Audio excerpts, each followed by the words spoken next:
Who you got on yours? Is that Hove? Oh, that's the Kyrie joint. Okay. All right.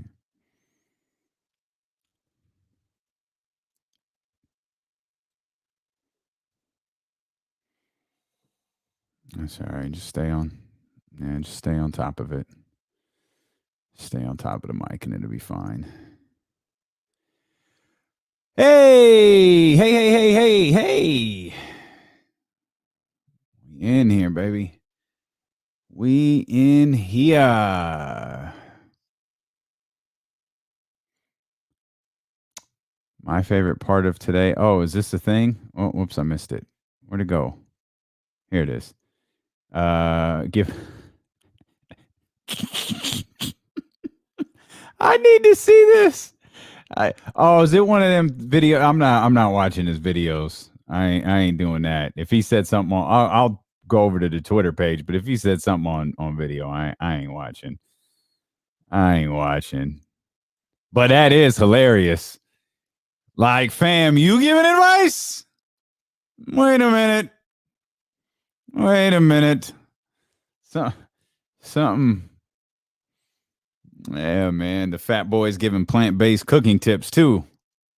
Knock it off. That's two Fat Boys references in the last 60 seconds. Yeah, man. It's been a nice week, man. It has been a nice week. Y'all did that for us. I didn't even realize it looked like that, John Bull. I knew the 152 for sure. I didn't know we were that high the other 2 days, though. 3 days.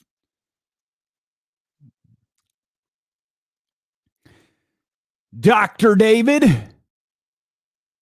Frankly Floyd. T Green. Oh, yes. All right, John. Knock it off. Casey's still in trouble. Yep. Hasn't finished the fence. He got a wax on, wax off.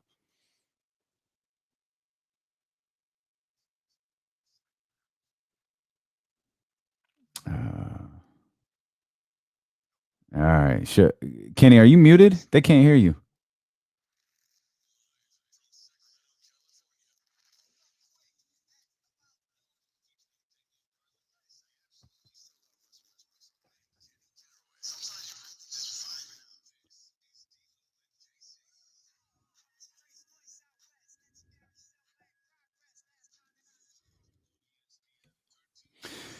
All right, baby, we in here on this Friday, or as we'd like to say for a Friday. Hey, man. If you're watching on the live stream, Kenny Caraway's fixing some things, but I assure you that he is here. You can watch along with the show, twitch.tv/ESPN1320, youtube.com/ESPN1320. It's a shame Kenny's been kicked out of his house for not doing his daily chores, for goofing around on social media the way that he was the last couple of days. And now I'm back. And now he's got to do the show for... He's got to do the show from grandma's house. Yeah, we just got to, take it in stride. Taking it stride. That's what we do, baby. It's what it is, man. It's working on the go, baby. It's 2021, man. This is how we ride. And there's plenty to talk about, no matter how bad a shape you might be in with the setup and the FaceTime cam and the different mic. You're still in better shape than Scottie Pippen. We hadn't heard from Scottie in a long time. I miss those days. I miss those days of not hearing from Scottie. And normally I don't mind Scottie Pippen, but I read that GQ article. It's not an article, it's an interview. I read that GQ interview. It is lengthy and it's something. We'll dive into that. Jason Kidd, hired as the Dallas Mavericks head coach. Nico Harrison, a name that some of you might not be familiar with, hired as the head of president basketball operations. We'll talk about those two hirings and NBA teams now kind of going outside the box when it comes to hiring people for their front office. Fallout from Marvin Bagley. Jeez. Yeah. Apparently, we're not done with Marvin.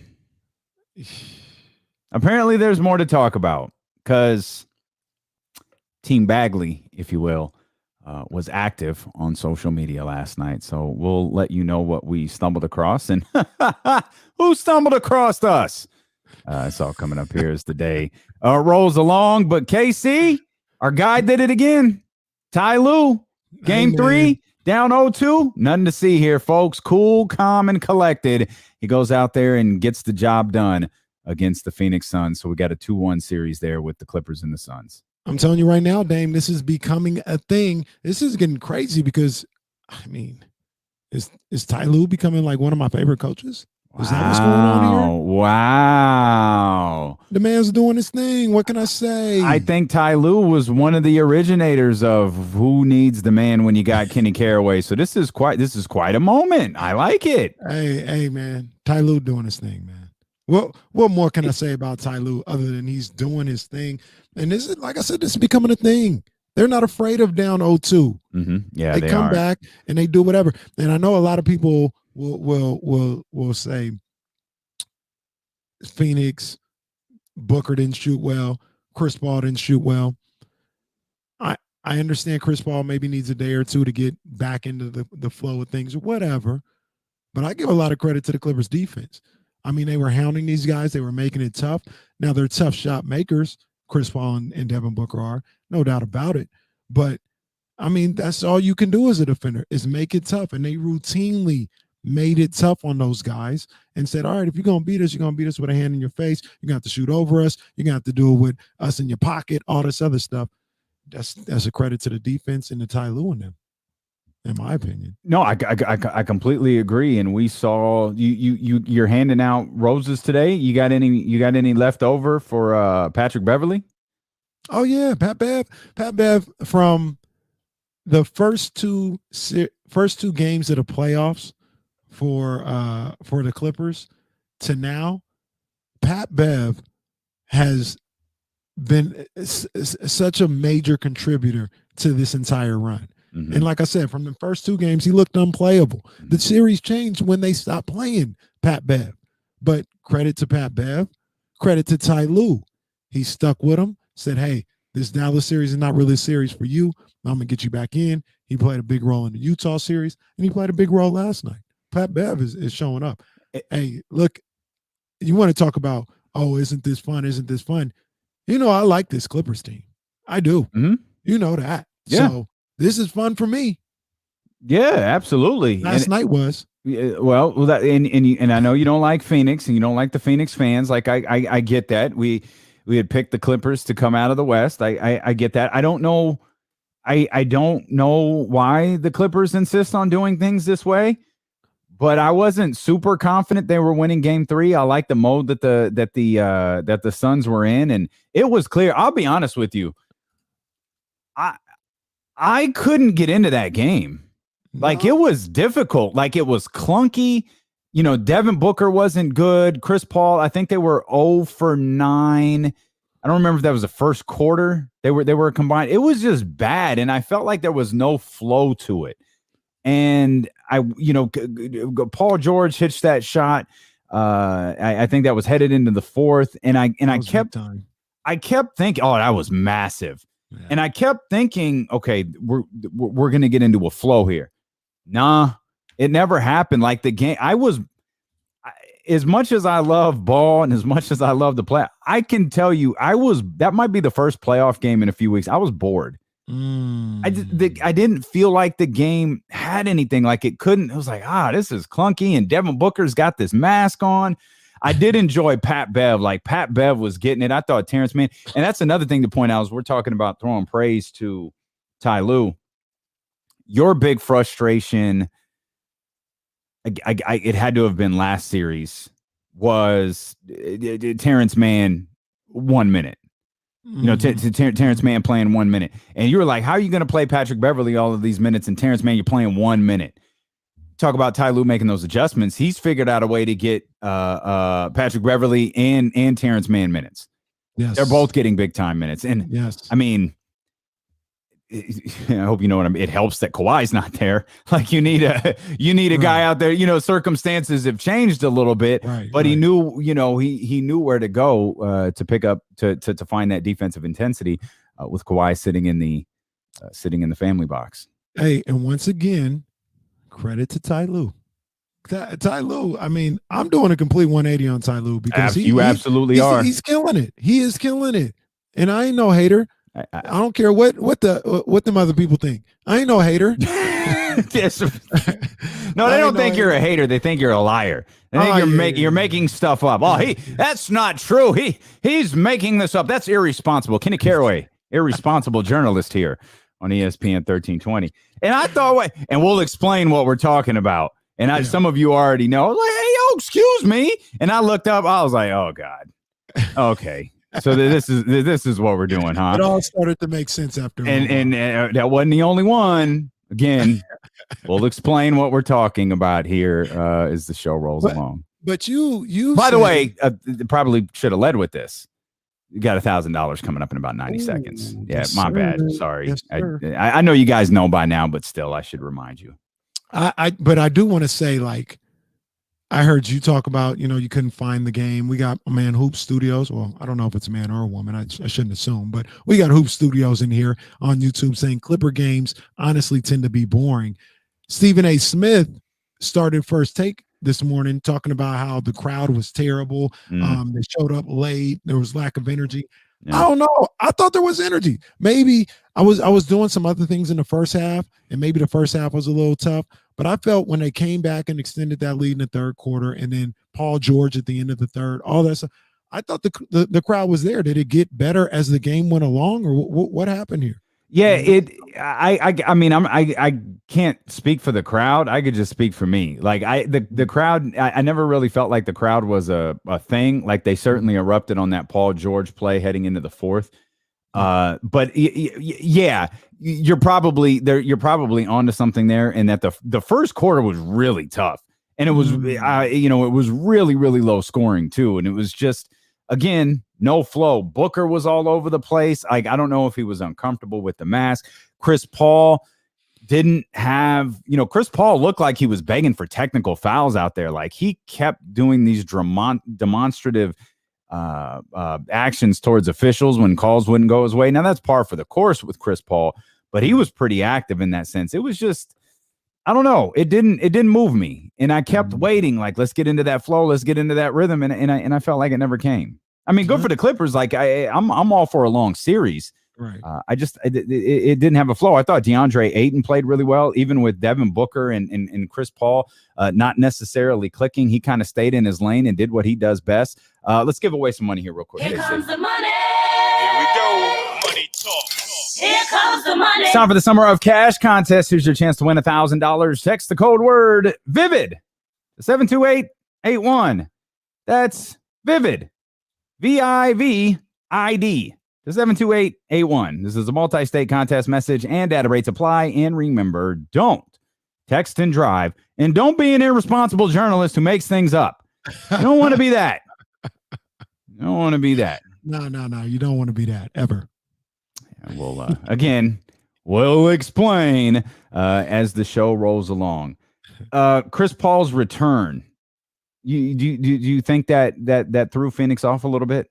It could have, and I mean, we also don't want to dismiss the fact that that Cameron Payne got hurt. I think it was in the first quarter, so only played 4 minutes. I know that much. Yeah, that's massive. And he has an ankle situation. And who would have ever thought that we are like, oh no, breath about what's going on with Cam Payne in the Western Conference Finals? This is crazy. But I mean, I think the combination of the two. Really affected Phoenix and helped out the Clippers. Like I said earlier, maybe Chris Paul only needed that one game to get back into it. I don't know. But right now, he's looking like just a little rusty. And we'll see. Saturday's the game. Saturday going to tell me a lot about a lot. Yeah. I mean, I'm looking forward to it. It really would be incredible for LA to do this again and go. I mean, and it's not. You drop 2 on the road, you come back and win 2 at home. It's not like that crazy, but when you realize that this will be the 3rd time that they've done it this postseason, that's crazy. That's pretty wild, especially with the way that the Suns were playing in Phoenix. We'll see how Chris Paul responds. I mean, 19 shots to get those 15 points, 21 shots for Devin Booker to get his 15 points. Again, not a particularly smooth night. There's no real standout performance. Paul George had 27 and 15, damn near had a triple-double. That's extraordinary. He didn't shoot well either. He was terrible from the three-point line. He was hitting his free throws like he did. He did a lot of things. And there really are some points where I watch Paul George and I'm like, damn, what is my man doing? Like he just has. Paul George has some wild moments where you wonder, like, is my man? He got something on this game. He got. Is he Pete Rose, Bobby and Blue Chips. Yeah. Let's step out. We'll come back. We'll talk more about the Clippers and Suns. We'll talk about Kenny's irresponsible journalism. Tell you that right now. And is Mike Budenholzer still coaching for his job? We're just getting started here. We've got 3 more opportunities for you to win $1,000. We got Bryant West of the Kings Herald set to join us coming up at 3:20. Lots of Kings talk on the way as D'Lo and Casey continue here on Sacramento's home for real Kings coverage, ESPN 1320.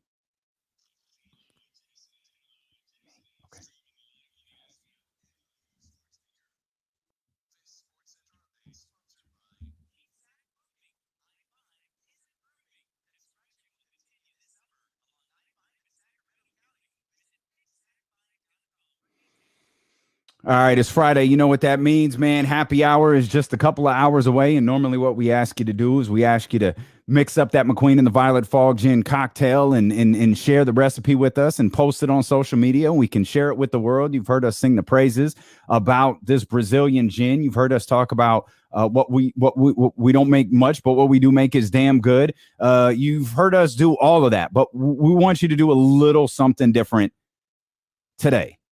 When that happy hour rolls around and you mix up that McQueen and the Violet Fog Gin cocktail, I want you to put it up and I want you to toast to our friends over at House of Oliver in Roseville.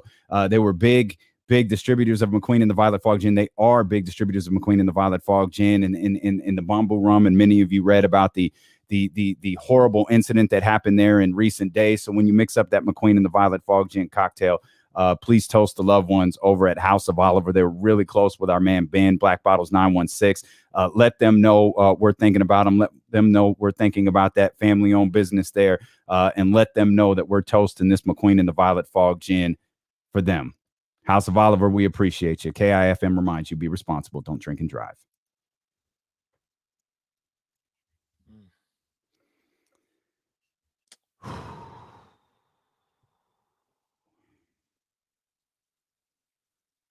Hey, congratulations, Joseph. I think I saw that in here. Joseph's getting married tomorrow. Can we get Joseph's? Do we got air horn capabilities over there? These air horns for this guy real quick, man. Hey! Come on, man. Jump that broom, baby. Jump that broom. Let's go. Boy, them air horns is loud in my ear today. I got my headphones turned up a little bit because that's okay. That's okay. Turn this. No. I don't want to blow out the eardrums. No, you're okay. You're okay. We let them air horns fly, baby.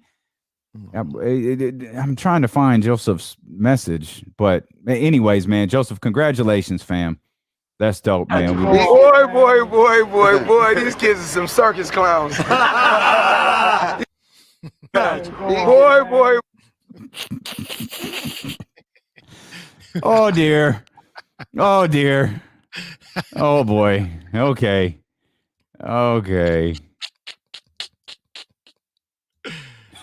I'm still laughing at Kenny saying he should give the room back to his grandma. Oh man. And then for whatever reason, you guys see me on the FaceTime camera here on the MacBook, whatever, my little HP camera, whatever reason, it ain't picking up the light the right way. It don't look bad. Yeah, you don't look bad though. I look a little sandy. I don't know. It's not crisp. You're all right. You're all right. You'll make me look better. With you looking bad, and you'll be like my wingman today. I can look good for a change. I can look good. Aim always, man. You always styling and profiling on these boys. Man, I'm trying to pair my oversized cutoff shirt. No, we was showing love for Ty Lue for continuing to make adjustments. That's what we're talking about. He's doing a great job at. He's doing a great job through this play. I don't know why Ty Lue got to go down 0-2. Yeah, that's crazy. I don't know why he got to do that. Like, there's an easier way to do this. As I said one time in